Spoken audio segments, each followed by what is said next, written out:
السلام عليكم ورحمة الله وبركاته. إن الحمد لله نحمده ونستعينه ونستهديه ونستغفره ونعوذ بالله من شرور أنفسنا وسيئات أعمالنا. من يهده الله فلا مضل له ومن يضلل فلا هادي له. أشهد أن لا إله إلا الله وحده لا شريك له، وأشهد أن محمدا عبده ورسوله صلى الله عليه وعلى آله وصحبه أجمعين. وبعد، رب اشرح لي صدري ويسر لي أمري واحلل عقدة من لساني يفقهوا قولي. malam ini insyaAllah kita sambung bacaan kitab Zadul Ma'ad fi Hadi Khairul Ibad. Pada muka surat 313. Okey. Kata Imam Al-Qayyim rahimahullahu ta'ala, diriwayatkan oleh Ibnu Majah dalam sunannya. Yani sunan ni kitab hadis lah. Sunan ni adalah jamak bagi perkataan sunnah. Sunnah, sunan. Sunnah lah maksudnya hadis-hadis. Daripada Abdullah bin Abbas radhiyallahu anhuma, diriwayatkan juga, dia kata dari hadis Anas bin Malik bahawa Rasulullah bersabda, barang siapa yang ingin berjumpa dengan Allah dalam keadaan suci dan tersucikan, hendaknya ia menikahi wanita-wanita merdeka. Tapi hadis ni adalah hadis yang maudhu' ataupun hadis yang palsu. Ya. Kalau fukna dari bawah disebut padanya terdapat Kathir bin Salim, seorang perawi yang dhaif.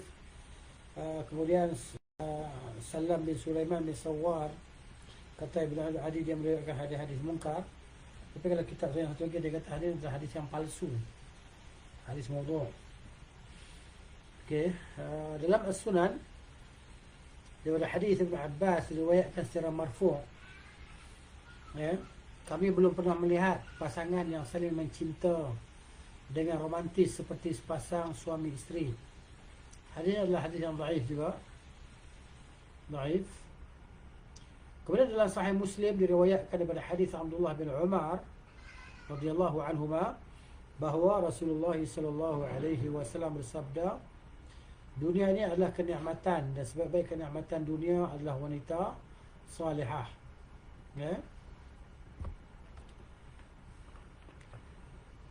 Kemudian Rasulullah sendiri selalu menekankan umatnya agar menikahi wanita-wanita yang masih gadis, yang baik dan memiliki pemahaman agama yang cukup. Dalam Sunan An-Nasa'i daripada Abi Hurairah radhiyallahu anhu diriwayatkan bahawa Rasulullah SAW pernah ditanya tentang wanita yang bagaimanakah yang terbaik. Ya, beliau menjawab, allati tasurruhu idza nazara, iaitu isteri yang apabila dia melihat kepadanya dia rasa gembira. Maksudnya, wa tuti'uhu idza amara, dan yang mentaatinya apabila ia menyuruh ataupun dia memerintahkan. Jadi memerintahkan kepada perkara yang taat lah, bukan maksud memerintahkan pada perkara yang maksiat. Begitu. Wala tukhalifuhu fima yakrahu, dan dia tidak menyalahinya, tidak menyalahi suaminya pada apa yang suami tidak suka, fi nafsiha, pada dirinya, diri isteri itulah. Nabi tak suka isteri itu buat sesuatu, isteri dan suami dia tak suka isteri itu buat sesuatu, ya. Jadi maknanya isteri dia pun tak buat lah, wa malihi, dan pada hartanya, harta suami. Jadi isteri tak melakukan perkara sewenang-wenangnya pada harta suaminya.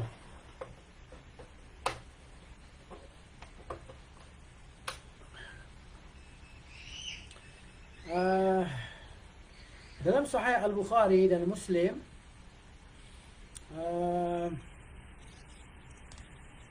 dan diriwayatkan bahawa Rasulullah sallallahu alaihi wasallam bersabda, tunkahul mar'atu limaliha wa lihasabiha wa lijamaliha wa lidiniha fadfar bidzatid din taribat yadaka. Wanita itu dinikahi kerana hartanya. Maksud ada orang yang kahwin kerana dia nak harta isteri dia, ya. Baik.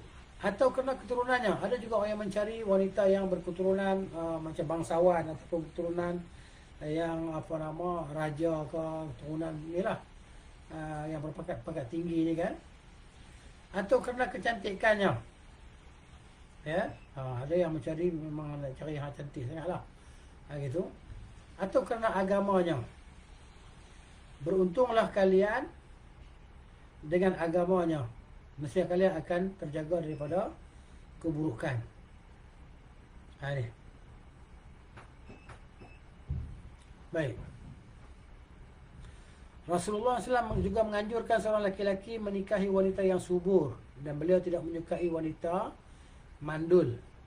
Sebagaimana dijelaskan dalam Sunan Abu Dawud daripada Maqil bin Yasar, diriwayatkan bahawa ada seorang laki-laki yang datang menjumpai Nabi SAW.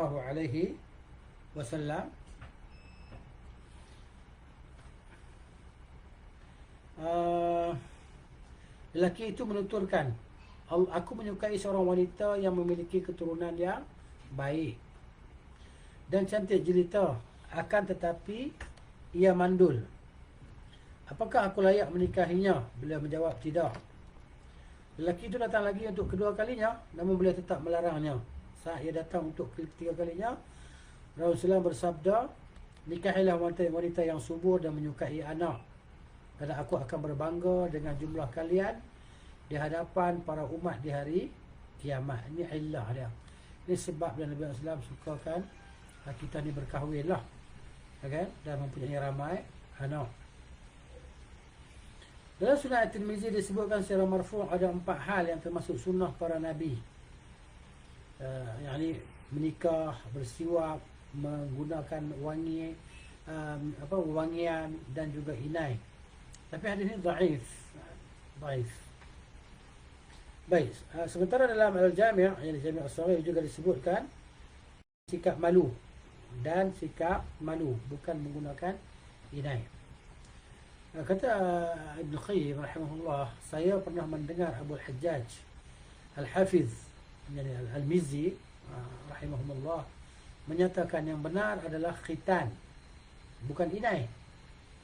Huruf nunnya tidak tercantum dalam hasyiah dia, huruf nun tadi. Jadi dia ada beza perkataan khitan dengan hinna. Huruf dia maksud dia ada sedikit kekeliruan. Demikian juga diriwayatkan oleh Al-Muhamili daripada Syekh Abu Isa At-Tirmizi rahimahullah. Satu hal yang perlu dilakukan terlebih dahulu sebelum berjima' atau berhubungan badan adalah mencandai pasangan wanita, yakni bergurau senda dengan dia lah, mencium, mengulum lidahnya. Rasulullah sendiri biasa mencandai dan menciumi isterinya. Diriwayatkan oleh Abu Dawud dalam sunannya bahawa Rasulullah mencium Aisyah radhiyallahu anha dan mengulum lidahnya. Tapi hadis ini hadis yang dhaif, ya. Diriwayatkan daripada Jabir bin Abdullah bahawa Rasulullah SAW melarang menyetubuhi seorang isteri tanpa melakukan yakni safqah, yakni mula'abah, yakni bergurau senda, okay? Terlebih dahulu. Rasulullah sendiri terkadang menyetubuhi seluruh isterinya dengan satu kali mandi, dan terkadang beliau mandi setiap menggauli satu di antara mereka. Diriwayatkan oleh Muslim rahimahullah dalam sahihnya daripada Anas bin Malik bahawa Rasulullah SAW biasa menggilir isteri-isterinya dengan satu kali mandi. Maknanya dalam satu hari itu, maknanya Nabi SAW jumpa semua isteri dia, Nabi bersetubuh dengan semua isteri dia dengan sekali mandi saja. Akhirnya baru Nabi mandi SAW. Diriwayatkan oleh Abu Dawud dalam sunannya daripada Abu Rafi' mantan, yang bekas hamba Rasulullah SAW, bahawa Rasulullah biasa menggilir isteri-isterinya dalam satu malam. Lalu beliau mandi setiap kali selesai menggauli satu di antara mereka. Aku bertanya, wahai Rasulullah, kenapa engkau tidak mandi sekali saja? Beliau menjawab, ini lebih suci dan lebih baik. Ya, hadis hasan lah. Mana-mana pun boleh, tidak masalah. Bagi orang yang bersetubuh lalu ingin mengulangi permainannya kembali, disyariatkan untuk berwudu, sebagaimana diriwayatkan oleh Muslim dalam sahihnya daripada hadis Abu Sa'id Al-Khudri radhiyallahu anhu bahawa Rasulullah SAW bersabda, "Idza ata ahadukum ahlahu," apabila seorang kamu dia mendatangi isterinya, yakni mentubuhi isterinya, thumma arada an ya'uda, kemudian dia hendak mengulangi lagi, falyatawadda, maka hendaklah dia berwudu. Kemudian mandi dan wuduk setelah berhubungan badan dapat menambah semangat dan menjernihkan perasaan, dan juga mengganti ion-ion yang hilang setelah bersetubuh. Juga lebih suci dan lebih bersih. Selain itu juga berfungsi mengumpulkan panas tubuh alami yang pada saat bersetubuh menyebar ke seluruh badan, selain tentunya menciptakan kebersihan yang disukai oleh Allah Jalla wa'ala. Kerana Allah tidak menyukai yang kotor, semua itu menjadi manajemen terbaik dalam bersetubuh, menjaga kesihatan dan stamina. Kemudian faslun, satu fasal.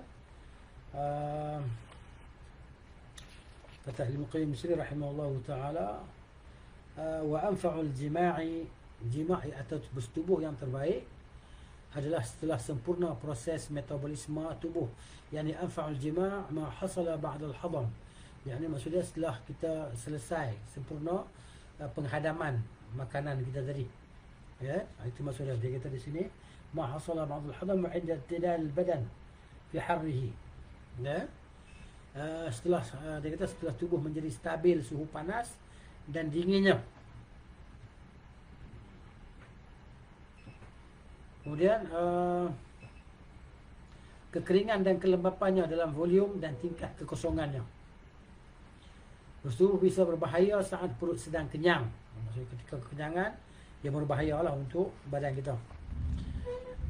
Dan pada saat perut kosong dan saat perut sangat kosong juga bahayalah.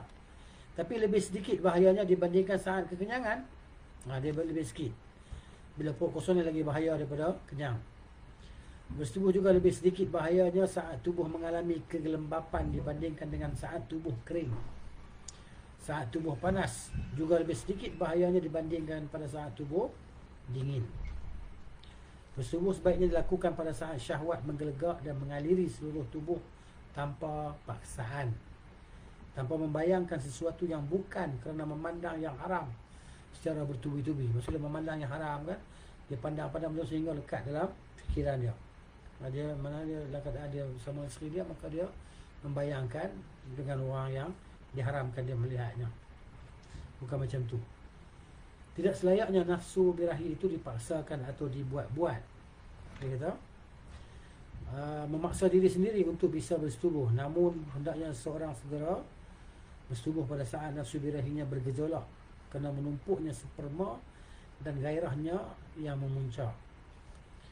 Orang yang sudah terlalu tua atau masih terlalu belia jangan dipaksa berhubungan seks seperti halnya orang yang cukup umurnya.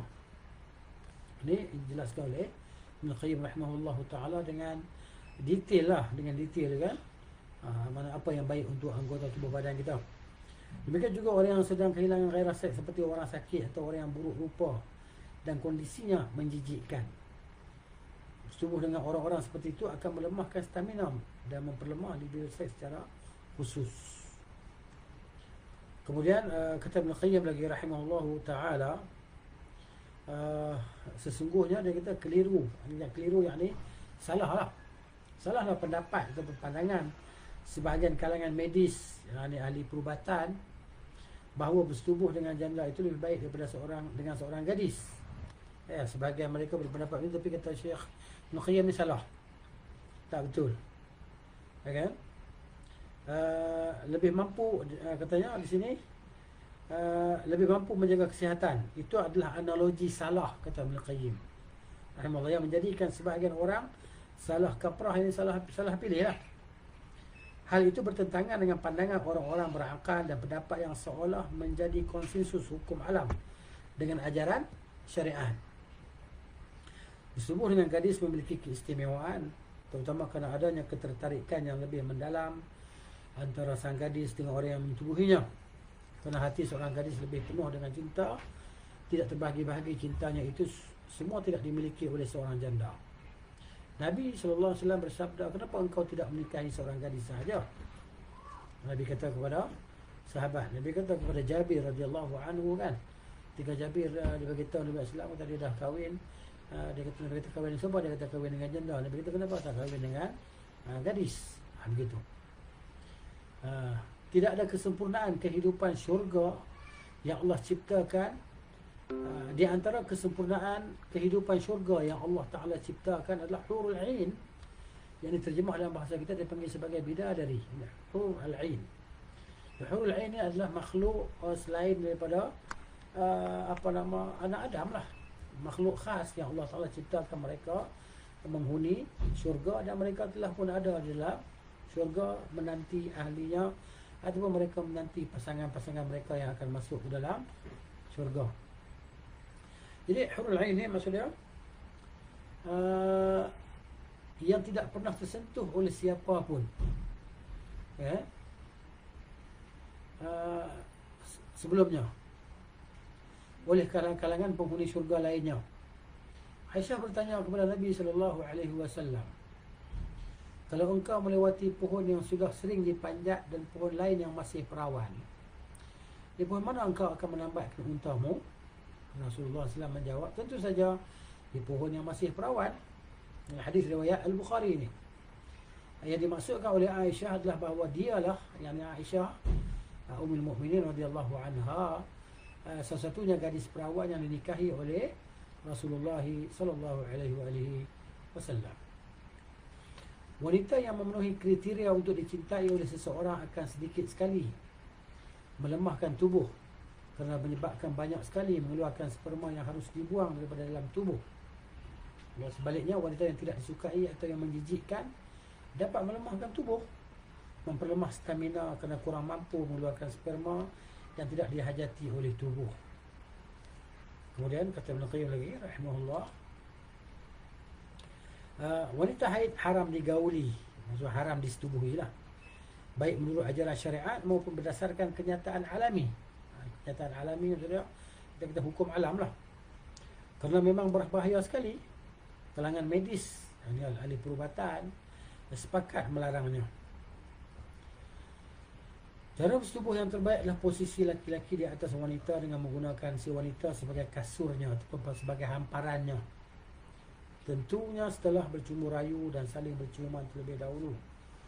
Semua benda itu disebut dalam Nuqil dan kitab dalam bahasa Arab. Cumanya saya tidak baca terus bahasa Arab lah, sebab kalau kita baca yang bahasa Arabnya, dia akan kemudian saya nak terjemahkan, baca Arab terjemahkan, maknanya jadi kita maknanya agak kesuntukan masa lah. Jadi sikit yang dapat kita bacanya.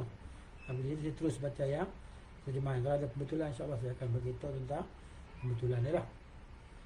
Baik, oleh sebab itu dia kata, wanita juga disebut sebagai firash. Firash ini kasur ataupun hamparan. Sebagaimana disebutkan dalam hadis, al-waladu lil firash, anak itu adalah hak si kasur, sehak pemilik hak hamparan itu, iaitu wanita lah.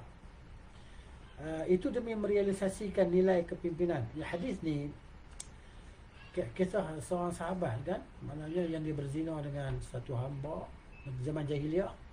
Zaman jahiliah lah, hamba milik orang lain lah, hamba milik orang lain.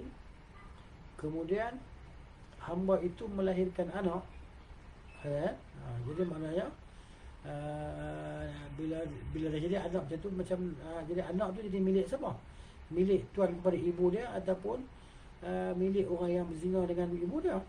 Maka sebab tu Nabi kata al-walad lil firash, anak itu adalah milik firash lah, wanita tadi. Jadi wanita tadi milik siapa? Milik tuan dia. Jadi maknanya jadi anak kepada hamba bagi tuannya lah. Begitu, bukan anak tuan dia. Kalau anak tuan dia bersetubuh dengan dia, dia melahirkan anak tuan dia. Itu dia. Itu demi merealisasikan nilai kepimpinan seorang laki-laki terhadap wanita. Sebagaimana disebutkan dalam firman Allah Ta'ala, a'udzubillahi minasyaitanir rajim, ar-rijalu qawwamuna 'alan nisa, lelaki itu adalah pemimpin bagi kaum wanita. Demikian juga disebut dalam syair, idza rumtuha kanat yuqilluni wa 'inda faraghi khadimun yatamallaqu. Apabila idza rumtuha, apabila aku berhajat kepadanya, kan, pada isteri dia lah, kanat yuqilluni, maka jadilah dia sebagai tempat lapikku. Maksudnya dia berada di bawahku, kan, maknanya tempat lapik aku, dia berada di bawahku. Wa inda faraghi, dan ketika aku tidak ada hajat, maknanya waktu biasa, khadimun yatamallaqu, maka dia adalah seperti khadam yang melaksanakan kerja-kerja tuannya. Begitu. Ya. Allah juga berfirman, hunna libasul lakum antum libasul lahunna.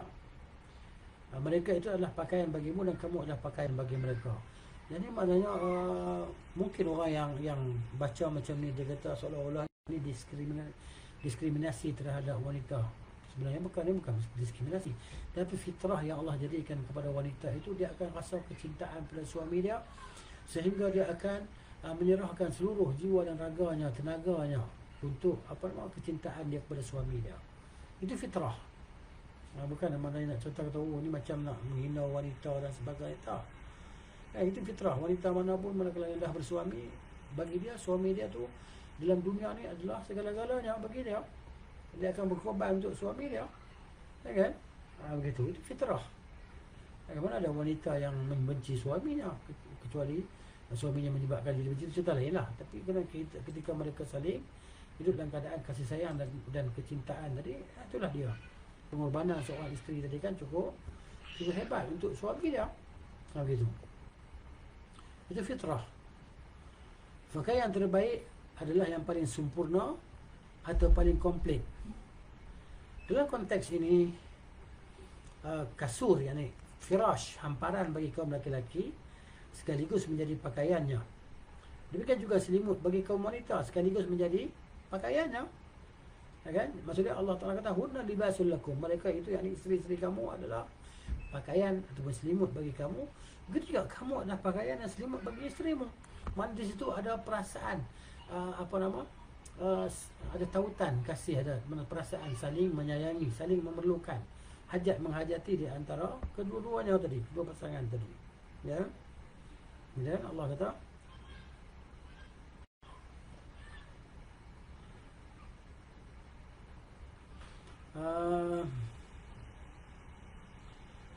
ciri keistimewaan ini diadaptasi daripada makna Al-Quran. Oleh sebab itu penggunaan kata pakaian sebagai kiasan bagi suami isteri terhadap masing-masing pasangannya amatlah baik sekali. Ini perasaan sesama kan. Masih pada sudut pandang lain, yakni bahawa wanita juga bisa mengambil posisi sebaliknya sekali waktu. Maksud sekali-sekali wanita boleh ambil posisi sebaliknya, kan? Sehingga berfungsi sebagai pakaian bagi sisi lelaki. Kan? Jadi begitu. Kadang-kadang suami dia jadi hamparan dia, kadang-kadang dia jadi hamparan bagi suami dia.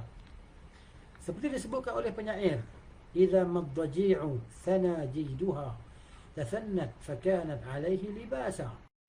Tak kala sang lelaki yang tengah berbaring membalikkan badannya, tiba-tiba si wanita berlenggok dan berubah menjadi pakaian di atas tubuhnya. Ini syair. Yang dimaksud adalah posisi wanita di atas laki-laki dan si lelaki melakukan penetrasi dari belakang, yakni punggung si wanita, maksud bahagian belakang dia, bukan bahagian dubur dia, maluan dia. Itu adalah posisi yang tidak wajar, tidak sesuai dengan fitrah kaum laki-laki di atas kaum wanita. Bahkan jenis laki-laki yang secara fitrah di atas jenis wanita. Di antara kerosakan yang bisa ditimbulkan olehnya adalah bahawa air sperma menjadi sulit keluar.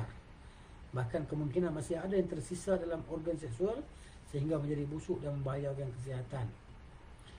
Selain itu, bisa jadi sebahagian daripada cairan kewanitaan tumpah ke bawah dan daripada vaginanya. Bahaya lain bahawa dalam posisi lain tidak memiliki kemampuan menampung sperma untuk dicampur dengan wanita dalam usaha penciptaan anak. Selain itu pula bahawa wanita menjadi objek dalam seksual baik menurut hukum alam atau menurut ajaran syariat. Mana alam dan syariat itu begitu. Alam tidak pernah, syariat tidak menyanggahi alam. Ya? Dia sesuai untuk alam, untuk sekalian alam hingga ke hari kiamat. Kalau wanita menjadi subjek, berarti ia melanggar ketentuan agama dan hukum alam. Dia jadi objek.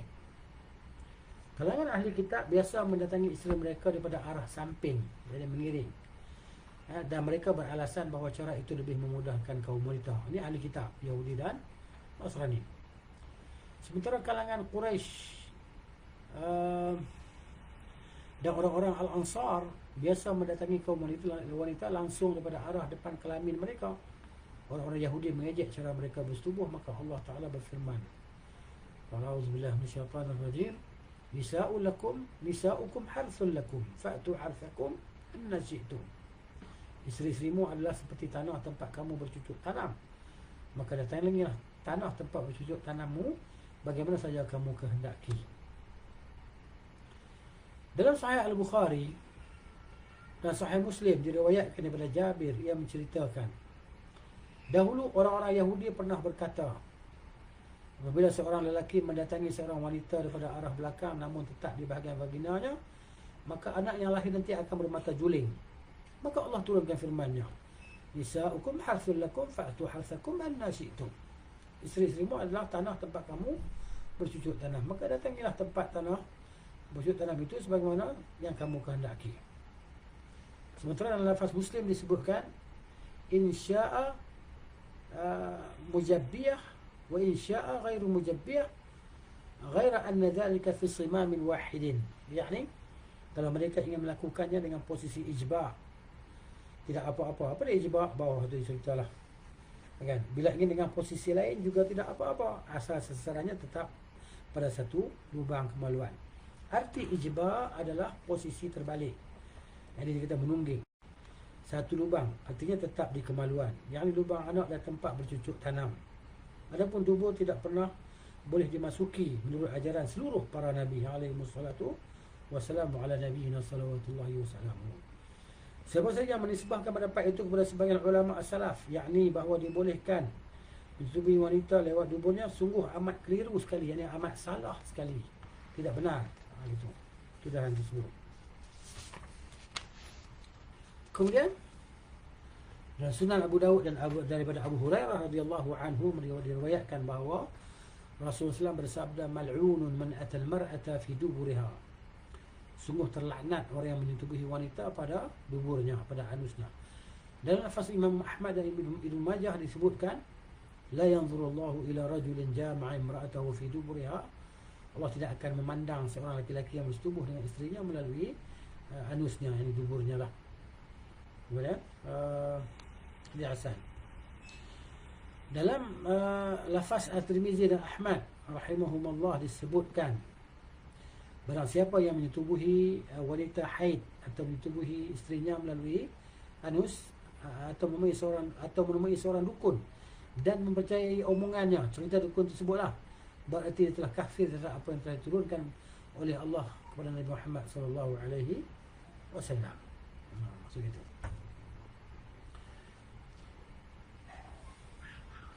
Dalam lafaz Al-Baihaqi, man ata syai'an min ar-rijali wan nisa'i fil adbari faqad kafar. Barang siapa yang bersetubuh dengan siapapun, laki-laki maupun wanita melalui anus, berarti dia telah kafir. Dan dalam keadaan dia menghalalkan perkara tersebutlah, melakukan perbuatan tersebut. Sementara dalam Musannaf Waqi' diriwayatkan bahawa Zum'ah bin Salih meriwayatkan daripada Tawus, daripada ayahnya, daripada Amr bin Dinar, daripada Abdullah bin Yazid, bahawa Umar bin Al-Khattab menceritakan Rasulullah SAW pernah bersabda, sesungguhnya Allah tidak merasa segan menyampaikan kebenaran. Allah tak malu. Inna Allah la yastahi min al-haq. Janganlah kalian menyetubuhi wanita dengan sodomi dan dengan liwat lah. Di lain waktu beliau bersabda, janganlah kalian menyetubuhi wanita melalui anus, di dubur yang lain. Sementara itu diriwayatkan oleh At-Tirmizi daripada Talq bin Ali bahawa ia menceritakan Rasulullah sallallahu alaihi wasallam bersabda, janganlah kalian menyetubuhi wanita dengan sodomi. Sesungguhnya Allah tidak pernah segan menyampaikan kebenaran. Innallaha la yastahi min al-haq. Dalam Al-Kamil karya Ibn Adi, Al-Kamil fi Du'afa, diriwayatkan oleh Ibn Adi daripada hadis Al-Muhaimili daripada Sa'id bin Yahya Al-Umawi, bahawa ia menceritakan Muhammad bin Hamzah meriwayatkan daripada Zaid bin Rafi' daripada Abu Ubaidah daripada Abdullah bin Mas'ud radhiyallahu anhu secara marfu', hadis marfu'. Janganlah kalian menyetubuhi wanita dengan sodomi. Kami pernah mendapati riwayat daripada hadis Al-Hasan bin Ali Al-Jauhari daripada Abu Dzar secara marfu' radhiyallahu anhu. Barang siapa bersetubuh dengan siapa pun, laki-laki maupun wanita, melalui anusnya, berarti dia kafir. Ismail bin Iyash daripada Suhail bin Abu Salih daripada Muhammad bin Al-Munkadir diriwayatkan daripada Jabir secara marfu', bersikap malulah kepada Allah, kerana sesungguhnya Allah itu tidak pernah segan, tidak pernah malu untuk menyampaikan kebenaran. Ialah kalian mentubuhi wanita melalui dubur mereka. Diriwayatkan oleh Daruqutni melalui jalur ini, namun bunyinya sesungguhnya Allah tidak pernah segan menyampaikan kebenaran. Tidak halal mentubuhi wanita melalui dubur mereka. Wada Al-Baghawi rahimahullah meriwayatkan, Hudbah menceritakan sebuah riwayat kepada kami. Ia berkata, Hammam menceritakan sebuah riwayat kepada kami. Ia berkata, Qatadah pernah ditanya tentang seorang lelaki yang menyetubui isterinya melalui anus.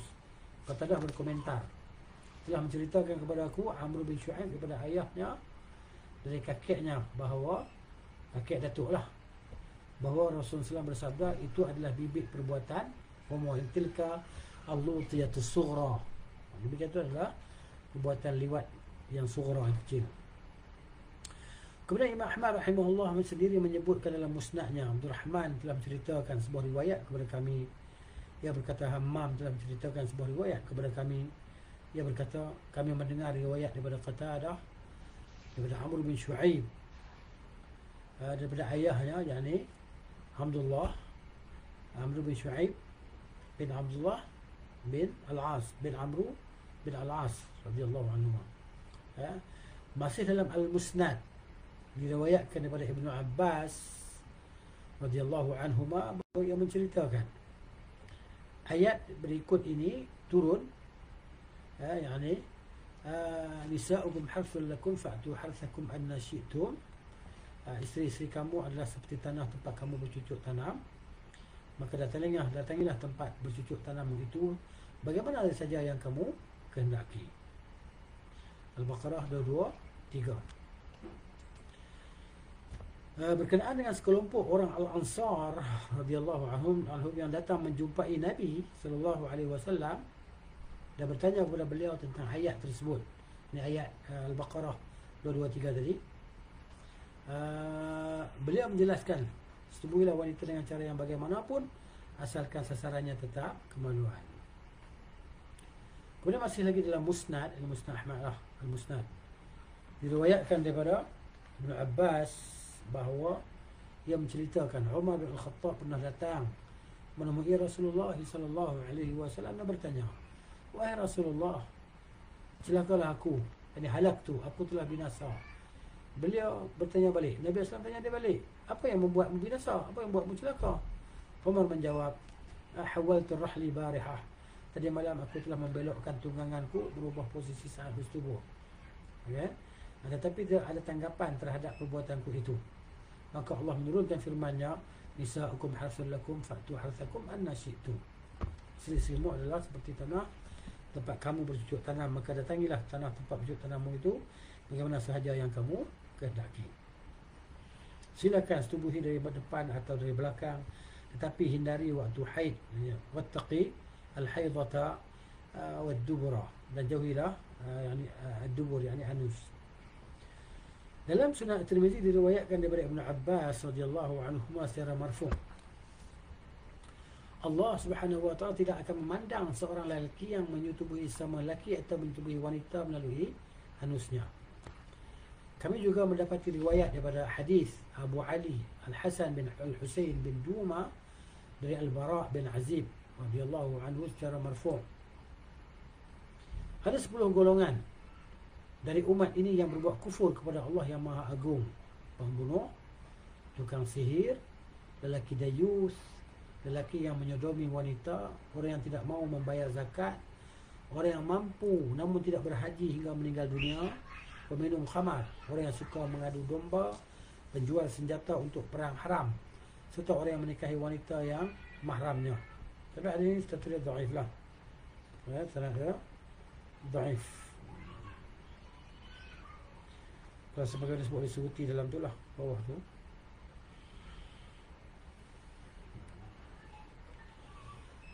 Abdullah bin Abdul Wahhab menyatakan Abdullah bin Lahi'ah, jadi Ibn Lahi'ah ni dia orang yang dhaif dalam riwayatkan hadis. Ibn Lahi'ah menceritakan sebuah riwayat kepada kami daripada Mishrah bin Ha'an dari Uqbah bin Amir bahawa Rasulullah bersabda, laknatlah orang yang mencuri wanita lewat duburnya, yakni melalui lubang anus. Hadis hasan. Dalam Musnad Al-Harth bin Abu Usamah daripada hadis Abu Hurairah radhiyallahu anhu dari Ibnu Abbas radhiyallahu anhuma, diriwayatkan bahawa mereka berdua meriwayatkan sebelum wafat Rasulullah sallallahu alaihi wasallam berkhutbah kepada kami. Sebelum wafat Rasulullah berkhutbah kepada kami. Itu adalah khutbah terakhir beliau di kota Al-Madinah hingga saat perjumpaan beliau dengan Allah Azza wa Jalla. Dalam khutbah itu beliau memberi wejangan kepada kami, memberi nasihat kepada kami. Ya. Barang siapa yang menyetubuhi wanita melalui anusnya atau menyetubuhi sama lelaki atau anak kecil, di akhir hari kiamat nanti ia akan dikumpulkan dalam keadaan berbau busuk, lebih daripada bau bangkai.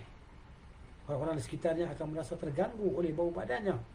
Demikian terus berlangsung hingga ia masuk ke dalam neraka, atau setidaknya pahalanya dibatalkan oleh Allah. Allah tidak akan menerima pahala salat wajib maupun sunnah yang ia lakukan. Ia akan dimasukkan ke dalam peti daripada neraka yang ditutup dengan paku-paku daripada neraka. Abu Hurairah berkata, itu bagi mereka yang belum bertaubat. Ya, itu dia. Tak sempat bertaubat. Abu Hurairah radhiyallahu anhu berkata, Abu Nu'aim Al-Asbahani menyebutkan daripada hadis Khuzaimah bin Thabit secara marfu'. Sesungguhnya Allah tidak pernah segan menyampaikan kebenaran. Janganlah kalian mencubi wanita melalui anus mereka. Tapi hadis ini sanadnya dhaif. Dhaif al-isnad. Imam Syafi'i menceritakan, pamanku Muhammad bin Ali bin Syafi'i mengabarkan kepadaku. Dia berkata, Abdullah bin Ali bin As-Sa'ib mengabarkan kepadaku. Dia berkata daripada Amr bin Uhaihah bin Al-Qallah, daripada Khuzaimah bin Thabit, ada seorang lelaki dia bertanya kepada Nabi SAW tentang hukum mentubuhi wanita melalui arah belakang. Beliau menjawab halal. Saat lelaki itu hendak berpaling, hendak pergi, beliau bertanya, bagaimana masuk ucapanmu tadi? Dari lubang mana, kemaluan atau anus? Yang daripada arah belakang atau memang daripada lubang anus? Kalau daripada arah belakang tetapi tetap di kemaluannya, maka memang halal. Tetapi kalau daripada arah belakang dan daripada anus itu tidaklah boleh. Allah tidak pernah segan menyampaikan kebenaran. Janganlah kalian mentubuhi wanita melalui anusnya. Ar-Rabi' menceritakan, ada orang bertanya kepada Imam Syafi'i, lalu bagaimana pendapatmu sendiri? Beliau menjawab, pamanku orang yang dapat dipercaya, yakni thiqah. Abdullah bin Ali juga dapat dipercayai. Amr bin Al-Jallah pernah memuji Ali Al-Ansari ini. Khuzaimah sendiri seorang yang tidak diragukan lagi kredibilitasnya, sehingga aku sendiri tidak memberi keringanan sedikit pun. Perbuatan itu yang menjual wanita di bahagian anus adalah haram. Maksudnya dia maksudnya datang dari sumber yang berbagai lah, tapi cerita yang sama. Penulis yang Ibnu Qayyim lah, yang qultu rahimahullah, dia menegaskan, inilah sumber kekeliruan ulama meriwayatkan tentang diperbolehkannya cara bersetubuh di atas yang disebut tadilah daripada kalangan ulama as-salaf dan para imam. Sebenarnya para ulama memperbolehkan dubur sebagai jalan untuk melakukan penetrasi pada kemaluan, bukan di bahagian dubur dia, tapi di bahagian kemaluan dia, dari belakangnya. Artinya bersetubuh melalui jalan dubur yang jalan belakang, bukan di bahagian dubur. Sehingga si pendengar akan merasa rancu. Rancu ni maksudnya dia silap dan menganggap cara bersetubuh itu tidak haram. Dia silap. Atau mereka yang tidak bisa membezakan antara kedua cara tersebut. Jadi demikianlah yang diperbolehkan oleh ulama salaf dan para imam. Mereka yang memahami selain itu jelas keliru sekali lah. Yang maksudnya dia kata boleh menyetubuhi di dubur tadi, itu adalah satu kesilapan lah. Allah berfirman, fa'tu hunna min haitsu amarakum Allah. Maka campurilah mereka itu di tempat ini diperintahkan oleh Allah kepadamu. Kemudian Mujahid menceritakan, aku pernah bertanya kepada Abdullah bin Abbas radhiyallahu anhuma tentang penafsiran ayat tersebut. Beliau menjelaskan, engkau boleh mendatangi wanita daripada arah yang sebelumnya diperintahkan oleh Allah untuk dijauhi, yakni pada saat haid. Nah itu ya. Ali bin Talha meriwayatkan Ibnu Abbas radhiyallahu anhuma menjelaskan bahawa maksudnya adalah di bahagian kemaluan, tidak boleh di bahagian lain. Itu maksud dia. Ayat yang mulia di atas mengindikasikan diharamkannya mentubuhi wanita melalui duburnya. Ia ditinjau daripada dua sisi. Pertama, dibolehkannya mentubuhi wanita adalah di bahagian bercucuk tanam, tempat keluarnya anak, bukan di bahagian dubur yang merupakan sarang kotoran. Tempat keluar anak itulah yang dimaksudkan dalam firman Allah, fa'tuhunna min haitsu amarakumullah. Kan? Maka campurilah mereka di tempat yang diperintahkan oleh Allah kepadamu. Allah juga berfirman, nisa'ukum harthul lakum fa'tu harthakum anna syi'tum. Maka datangilah tanah tempat bercucuk tanam itu sebagaimana yang kamu kehendaki. Kemudian kata Ibn Qayyim lagi rahimahullah, dibolehkannya mentubuhi wanita daripada arah belakang asal tetap di bahagian kemaluannya. Bisa difahami daripada ayat anna syi'tum. Anna syi'tum, yani bagaimana saja yang kamu kehendaki, yakni daripada arah depan maupun daripada arah belakang, ya. Ibn Abbas menjelaskan arti firman Allah, maka datangilah tanah tempat bercucuk tanam itu, yakni di bahagian kemaluan.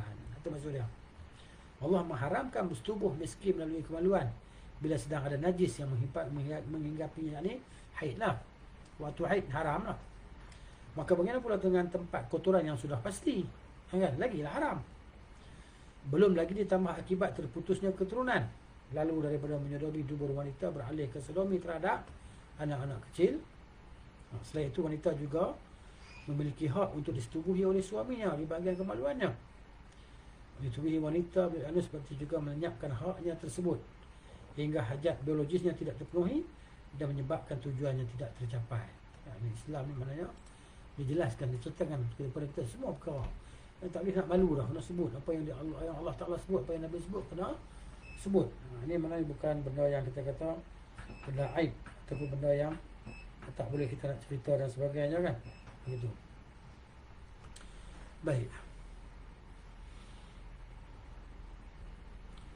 Selain itu, dubur atau anus tidaklah dipersiapkan untuk tujuan bersetubuh, tidak diciptakan untuk tujuan penetrasi. Yang dipersiapkan untuk tujuan itu adalah kemaluan. Mereka yang beralih daripada kemaluan menuju dubur saat bersetubuh berarti menyimpang daripada hikmah dan syariat Allah secara bersamaan sekaligus. Selain itu pula, ternyata sodomi juga berbahaya bagi pihak lelaki sendiri. Oleh sebab itu, kalangan medis yang jenius, bahkan juga kalangan ahli falsafat serta golongan lain melarang perbuatan itu, kerana vagina memiliki keistimewaan untuk menyedut sperma yang terpendam, untuk memberi kesenangan kepada pihak lelaki. Mentubuhi wanita melalui dubur tidaklah membantu menyedut sperma secara keseluruhan kerana melanggar aturan alam. Selain itu, sodomi juga berbahaya pada sisi lain, yakni kerana proses melakukannya berhajat kepada gerakan-gerakan melelahkan sekali, ya? Berbeza dengan bersetubuh yang alami.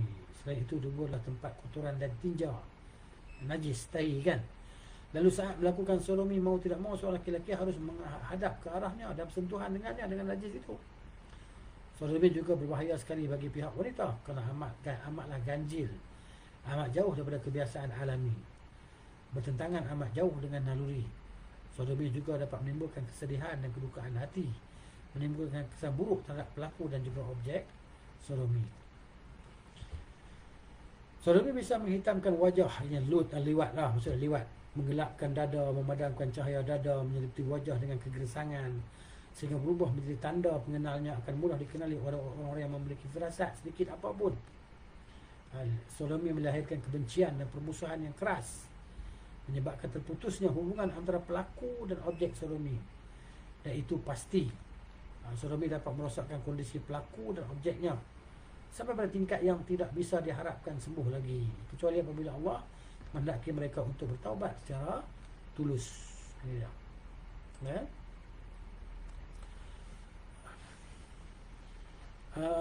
Sodomi juga bisa melenyapkan kebaikan-kebaikan mereka berdua, lalu menyeliputi diri mereka dengan hal yang menjadi sebaliknya. Sodomi juga bisa menghilangkan cinta kasih, lalu mengubahnya menjadi kebencian dan saling mencaci belaka. Sodomi juga merupakan faktor utama yang menyebabkan hilangnya berbagai kenikmatan serta munculnya berbagai musibah. Kerana sodomi menyebabkan turunnya laknat dan kemurkaan daripada Allah menyebabkan Allah berpaling daripada pelakunya, tidak sudi lagi memandangnya. Kebaikan apa lagi yang bisa diharapkan setelah itu, setelah Allah tidak mahu melihat kepadanya? Keburukan apa lagi yang bisa dihindari sesudah itu? Bagaimana jadinya hidup seorang hamba ketika dia sudah dilaknat oleh Allah Ta'ala, dimurkai dan dijauhi oleh Allah, maka Allah tidak sudi lagi memandangnya. Survei juga bisa menghilangkan rasa malu secara total. Padahal rasa malu itu adalah denyut kehidupan bagi hati. Rasa malu itu, kalau hati sudah hilang rasa malu, ia akan menganggap baik sesuatu yang jelek dan menganggap jelek sesuatu yang baik. Pada saat itu hati sudah benar-benar rosak. Survei juga menghalangi naluri seseorang untuk melakukan hal yang sesuai dengan fitrahnya, tetapi justru menyimpangkan seseorang daripada tabiatnya secara fitrah menuju tabiat yang tidak pernah Allah ciptakan untuk makhluk hidup apapun. Kerana itu adalah naluri yang terbalik. Kerana naluri sudah terbalik, maka hati, amal perbuatan dan jalan hidup juga menjadi terbalik. Pada saat itu seseorang akan menganggap baik amal dan kebiasaan yang buruk, sehingga baik kondisi di keadaan dia, perbuatan maupun ucapannya mengalir saja tanpa ikhtiar yang benar. Mana dia ingat benda tu yang buruk tu, dia ingat dah baik lah, sebab dia biasa lah. Itu kebiasaan bagi dia kan. Seorang bisa melahirkan sikap kurang ajar dan nekat yang tidak bisa diciptakan oleh perbuatan lainnya. Bahaya dia. Seorang juga melahirkan kehinaan, kerendahan dan hilangnya harga diri yang tidak bisa lahir daripada perbuatan apapun selain sodomi. Oleh itu sodomi juga dapat menyelimuti pelakunya dengan pakaian kemurkaan, kebencian dan kehinaan di mata manusia, serta menyebabkan banyak orang meremeh menghinakannya. Itu merupakan realitas. Semoga Allah memberikan selawat dan salam kepada Nabi SAW yang membawa jalan selamat di dunia dan di akhirat dalam petunjuknya, yakni dengan cara menjalankan ajarannya. Celakalah di dunia dan di akhirat bagi orang yang melanggar jalan hidup dan ajarannya sallallahu alaihi wasallam. Kemudian kata Ibn Qayyim lagi rahimahullah, hubungan badan yang berbahaya ada dua macam. Pertama, yang berbahaya menurut syariat. Kedua, yang berbahaya menurut hukum alam. Syariat, hukum dan hukum alam. Baik, dia kata hubungan badan yang berbahaya menurut syariat adalah hubungan badan yang diharamkan, dan itu bertingkat-tingkat. Sebahagian lebih haram daripada yang lainnya. Yang diharamkan kerana faktor insidental, lebih ringan keharamannya dibandingkan dengan yang diharamkan secara permanen, kan? Seperti diharamkannya hubungan badan saat ihram. Ini maknanya ketika ihram je tak boleh nak bersetubuh kan dengan isteri, tak boleh, kan? Ketika berpuasa Ramadan, kita beriktikaf, ketika melakukan zihar sebelum membayar kafarat, kan? Saat wanita sedang haid dan jenisnya, ini bukan haram yang permanen, ada yang sementara. Sebab itu tidak ada hukuman had untuk yang bersetubuh dalam semua kondisi tersebut. Adapun bersetubuh yang haram secara permanen, ada dua jenis pula. Pertama, yang tidak mungkin menjadi halal selama-lamanya, seperti bersetubuh dengan wanita-wanita yang masih mahram, so yang memang mahram ya, begitu. Kemudian bersetubuh dengan sama mahram adalah bentuk persetubuhan yang paling berbahaya. Pelakunya wajib dibunuh secara had menurut segolongan ulama seperti Ahmad bin Hanbal rahimahullah dan yang lainnya. Bahkan berkaitan dengan hal itu diriwayatkan sebuah hadis sahih dan marfu'. Kedua, yang masih ada kemungkinan menjadi halal seperti wanita asing, bukan isteri tapi juga bukan mahram. Bila wanita itu sudah bersuami, maka ada dua hak yang dilanggar bila disetubuhi. Pertama, hak Allah. Kedua, hak suaminya. Ini maksudnya menzinai isteri orang tadi. Kalau dia diperkuasa, ada tiga hak yang dilanggar. Kalau ia masih memiliki keluarga dan kerabat, semua keluarga dan kerabatnya itu akan menanggung aib, ikut menanggung aib itu. Sehingga ada 4 hak yang dilanggar. Kalau wanita itu masih ada hubungan mahram dengan pemerkosanya, ada 5 hak yang dilanggar. Maka bahaya persetubuhan semacam ini bergantung tingkat keharamannya. Ada step dia, ada tingkat dia lah. Adapun bersetubuh yang berbahaya menurut hukum alam juga ada dua macam. Yang berbahaya kerana nilai kualitatifnya seperti telah dijelaskan sebelumnya. Dia yang berbahaya kerana nilai kuantitatifnya, seperti melakukan hubungan banyak atau terlampau sering. Hal itu bisa meruntuhkan stamina, membahayakan saraf, menyebabkan tubuh menggigil, pucat dan kulit menjadi menggeriput, ini kedut. Di samping mengaburkan pandangan mata dan seluruh energi tubuh, juga memadamkan panas tubuh, melonggarkan pembuluh darah sehingga berkesempatan menanggung berbagai ampas makanan berbahaya. Ni. Kemudian waktu terbaik melakukan hubungan seks adalah setelah makanan tercerna dengan baik di dalam lambung, di perut kita lah, pada temperatur udara yang stabil, bukan dalam keadaan lapar. Kerana bila dilakukan saat lapar dapat memperlemah panas tubuh yang alami.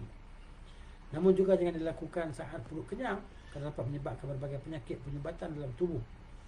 Jangan juga dilakukan saat tubuh kelelahan, sudah mandi, sudah muntah atau buang air, atau sudah mengalami goncangan psikologis seperti sedih, kegundahan dan stres, atau mungkin juga terlalu gembira. Waktu terbaik melakukan masak adalah waktu malam, bertepatan dengan sepenuhnya proses pencernaan makanan. Kemudian mandi atau berwudu, lalu sudah itu tidur, agar stamina-nya kembali pulih. Hindari olahraga atau aktivitas berat sudah berhubungan seks, kerana bisa berbahaya sekali. Jadi kita baca lalu macam tu sajalah, apa sebab bahasa dia semua bahasa budak kan. Dia oleh kerana ada disebut dalam kitab ni, maka kita baca kan. Kalau kita kena baca sendiri mungkin kita tak terbaca. Jadi mana kita baca dalam keadaan begini, mana semua boleh dia ambil perhatian lah. Ada ilmu yang begini disebut dalam kitab daripada Nabi sallallahu alaihi wasallam, diwarisi oleh para ulama sampai kepada kita hari inilah. Begitu. Kemudian faslun, petunjuk Nabi sallallahu alaihi wasallam dalam mengubati penyakit asmara ni, al-ishq. Al-ishq bahasa Arab dia panggil apa? Al-ishq. Faslun ni kita di sini. Ya. Hadis Nabi sallallahu alaihi wasallam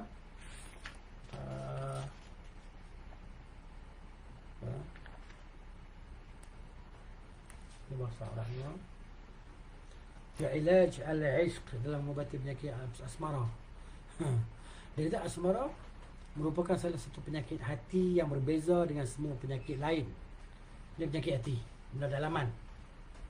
Penyebab maupun cara penyembuhannya bila sudah mengakar dan mendekam lama akan sulit disembuhkan oleh doktor manapun, dan rasa sakitnya akan sangat menyulitkan penderitanya. Ini penyakit jiwa lah. Allah dalam Al-Quran menceritakan tentang dua golongan manusia, kaum wanita dan para pencandu anak-anak. Allah menceritakan tentang isteri seorang bangsawan dalam kisah Yusuf alaihissalam.